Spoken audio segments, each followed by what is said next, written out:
क्या नोएडा एक्सटेंशन में society shops खरीदना चाहिए?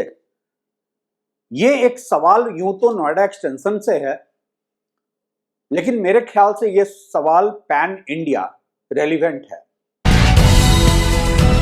मैंने जब भी मेरे पास इस तरीके का कोई सवाल आता है तो मैं पहला काम ये करता हूं कि मैं गूगल सर्च मारता हूं, यूट्यूब सर्च मारता हूं और मैं ये देखना चाहता हूं कि इस तरह के सवाल पे पहले लोगों ने क्या एडवाइस दिया है, किस तरह के एक्सपर्ट ओपिनियंस मार्केट में हैं ऐसे सवालों को लेकर।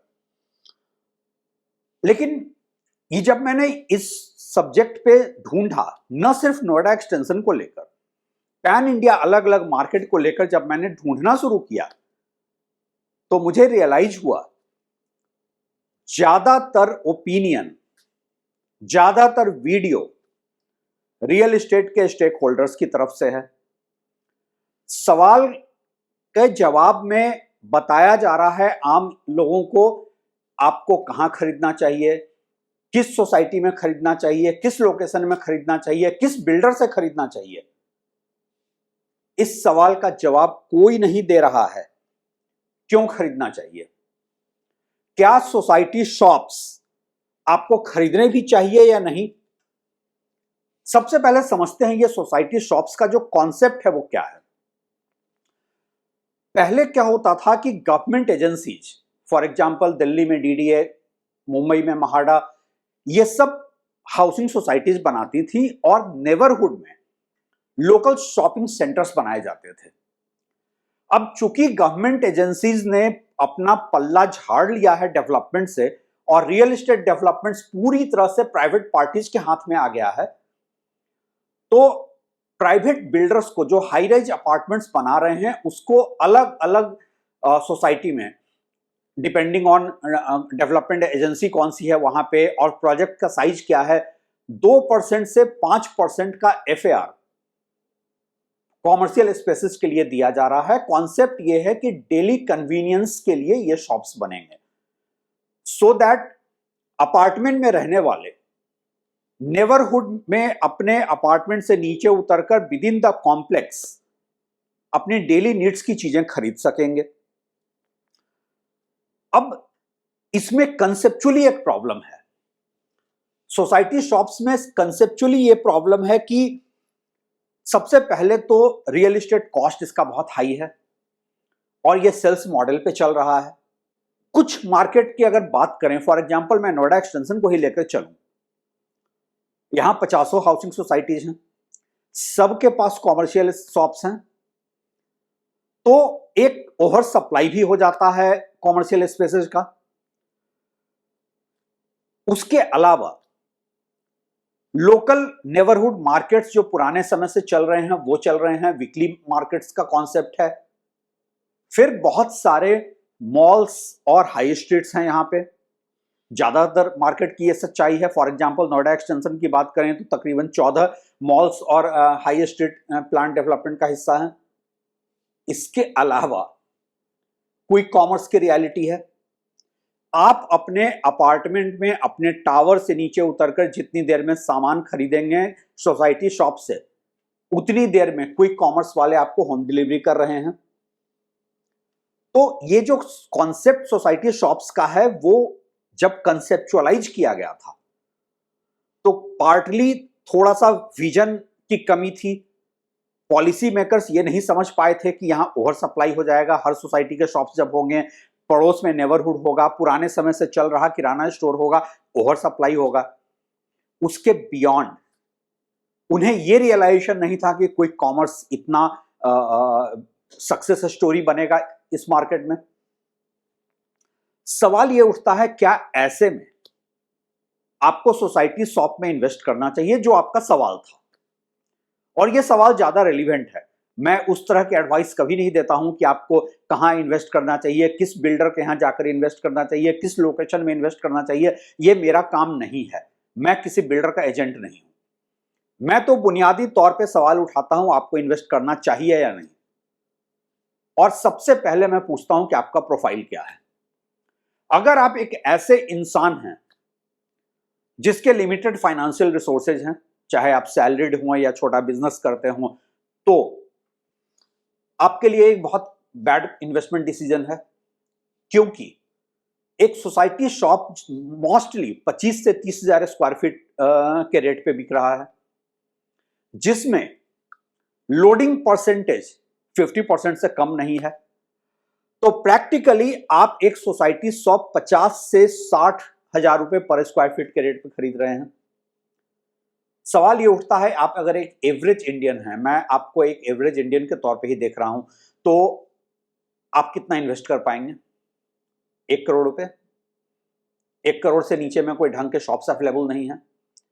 उस पर आप 7% का स्टैंप ड्यूटी देंगे, 5% का जीएसटी देंगे, तकरीबन आप 1.25 करोड़ रुपए खर्च कर रहे हैं। इस 1.25 करोड़ रुपए में अगर मैं 25,000 रुपए के रेट से भी पकड़कर चलूं तो आपको स्पेस कितना मिल रहा है? 400 स्क्वायर फीट का सेलेबल एरिया। इसका मतलब 200 square feet carpet area. 1.25 crore के इन्वेस्टमेंट में 200 स्क्वायर फीट का कारपेट एरिया, क्या ये एक ल्यूक्रेटिव बिजनेस डील आपको दिखता है? अब बात करते हैं रेंटल रिटर्न पे। चूंकि यहां पे ओवर सप्लाई बहुत ज्यादा है, तो रफ कैलकुलेशन जो मैं निकालता हूं, 5% से ज्यादा का ये आपको रेंटल रिटर्न नहीं देगा। ओवर सप्लाई है, कंपटीशन भी है, आपको 5% का रेंटल रिटर्न मिलेगा।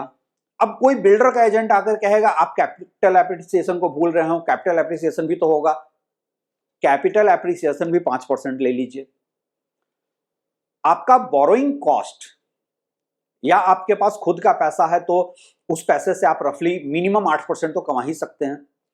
तो ये जो कॉस्ट है 8%, और यहां आपको मिल रहा है 10%, कैपिटल एप्रिसिएशन और रेंटल रिटर्न मिलाकर।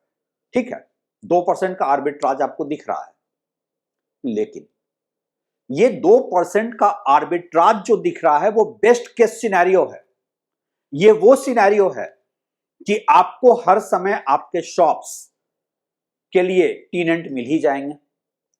जिस मार्केट में इतनी ओवर सप्लाई हो, वहां पे टीनेंट ढूंढना भी एक चैलेंज है। अगर आपको टीनेंट नहीं मिलता है तो यह भी हो सकता है कि आपको बोरोइंग कॉस्ट से कम रिटर्न मिले। क्या यह एक ल्यूक्रेटिव बिजनेस डील दिखता है? सोसाइटी शॉप्स के रिस्क फैक्टर बहुत ज्यादा हैं। ओवर सप्लाई है, उसके अलावा एफोर्डेबल मार्केट्स में, चूंकि सवाल नोएडा एक्सटेंशन का था जिसको एफोर्डेबल मार्केट कहा जाता है, एफोर्डेबल मार्केट में यह भी होता है कि बहुत सारे रेजिडेंट्स जो होते हैं वो पड़ोस के होलसेल मार्केट से जाकर सामान लेना प्रेफर करते हैं। वहां पे थोड़ा सा उनको प्राइस कंपटीशन ज्यादा रहता है, तो थोड़े कम में वही चीजें अवेलेबल हो जाती हैं। फिर क्विक कॉमर्स भी है। आपको सोसाइटी शॉप्स कभी भी एक ल्यूक्रेटिव बिजनेस डील नहीं है, आपके लिए पैसिव इनकम का राइट एवेन्यू नहीं है। अब सवाल यह उठता है कि लेकिन सेल तो हो रहा है, कौन खरीद रहा है या किसको खरीदना चाहिए? अगर आपके पास सरप्लस कैपिटल है तो ऑब्वियस है कि आप वो पैसा कहीं तो पार्क करेंगे। सारा पैसा आप बैंक एफडी में तो नहीं रखेंगे या कैपिटल मार्केट में नहीं लगाएंगे। इंडिया का कैपिटल मार्केट इतना स्ट्रांग अभी नहीं है कि उस पर इतना भरोसा हो कि आप अपना सारा पैसा जाकर स्टॉक मार्केट और म्यूचुअल फंड में डाल दें। आप अपने नेटवर्थ का 40% से ज्यादा तो नहीं डाल सकते कैपिटल मार्केट में। तो ऐसे में अगर आपके पास सरप्लस कैपिटल है तब आप खरीद सकते हैं। और एक दूसरी बात साथ में और बोल दूं, आमतौर पे लोग बहुत मोरल हाई ग्राउंड लेकर बात करते हैं और इस बात को कोई नहीं एक्सेप्ट करता, लेकिन कैश एक इंडियन मार्केट की रियलिटी है। और ज्यादातर डेवलपर्स, या कहूं तकरीबन हर डेवलपर, कैश एक्सेप्ट करने के लिए बैठा है। तो अगर आपको कैश एडजस्ट करवाना है तब आप जाइए सोसाइटी शॉप खरीद लीजिए। सोसाइटी शॉप्स एक आइडियल इन्वेस्टमेंट इंस्ट्रूमेंट नहीं है एवरेज इंडियंस के लिए, क्योंकि यहां एक कंसेप्चुअल फ्लॉ में देखता हूं। सबसे पहला फ्लॉ यह है कि पूरा का पूरा ये सोसाइटी शॉप्स जो हैं वो सेल्स मॉडल पे हैं। दूसरा, इसकी कोई प्राइस कैपिंग नहीं है। मसलन कि एक अपार्टमेंट में अगर रेसिडेंशियल बिल्डिंग 10,000 रुपए स्क्वायर फीट पे बेचा जा रहा है, तो वहीं उसी सोसाइटी में कॉमर्शियल स्पेस 25,000 से 30,000 रुपए स्क्वायर फीट पे बेचा जा रहा है। इसका क्या लॉजिक है? लैंड कॉस्ट सेम है, कंस्ट्रक्शन कॉस्ट सेम है, तो फिर यह क्या लॉजिक है? और क्या गवर्नमेंट एजेंसीज की तरफ से कोई प्राइस कैपिंग होनी चाहिए या नहीं होनी चाहिए? मसलन की रेसिडेंशियल से चलिए आप 20% 25% ऊपर में बेच सकें। अगर आप 10,000 रुपए स्क्वायर फीट पे अपार्टमेंट बेच रहे हैं, तो उसी कॉम्प्लेक्स में, उसी लैंड पार्सल पे, उसी कंस्ट्रक्शन कॉस्ट में आप 25,000 30,000 रुपए पे कॉमर्शियल शॉप कैसे बेच रहे हैं? ये फ्री मार्केट इकोनॉमी के नाम पे आपने जो कॉन्सेप्ट बनाया था सोसाइटी शॉप का, उसका पूरा पर्पस आप डिफीट कर रहे हैं। तीसरी बात, ल्यूक्रेटिव इसलिए भी नहीं है क्योंकि अनलाइक रेसिडेंशियल बिल्डिंग, आप सोसाइटी शॉप के साथ आपको टैक्स इंसेंटिव भी उस तरीके से नहीं मिल रहा है। तो सोसाइटी शॉप कंसेप्चुअली ही एक फॉल्ट लाइन पे है। ना तो ये लीज मॉडल पे है, ना तो इसकी कोई प्राइस कैपिंग है, ना इसमें कोई बहुत टैक्स इंसेंटिव है। तो ये इन्वेस्टमेंट के लिए, एवरेज इंडियंस के लिए है ही नहीं। ये सिर्फ उन डीप पॉकेट इन्वेस्टर्स के लिए है जिनको अपना पैसा पार्क करना है।